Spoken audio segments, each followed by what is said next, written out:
det din dreng? Ja, det er det. Har du flere børn end ham? Nej. Okay. Hvad var der på hans ønskeliste her til jul?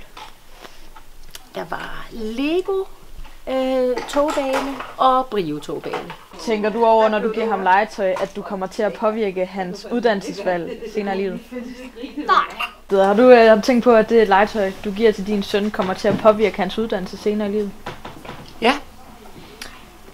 Fordi han har faktisk tidligere, da han var yngre, bygget rigtig meget med Lego.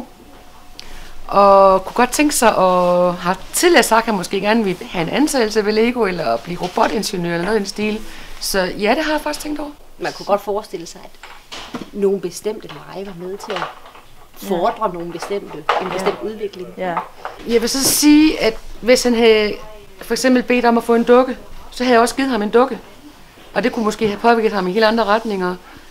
Senere i livet, at man vil være sygeplejerske, eller noget, hvor man bruger sit omsorgsgen.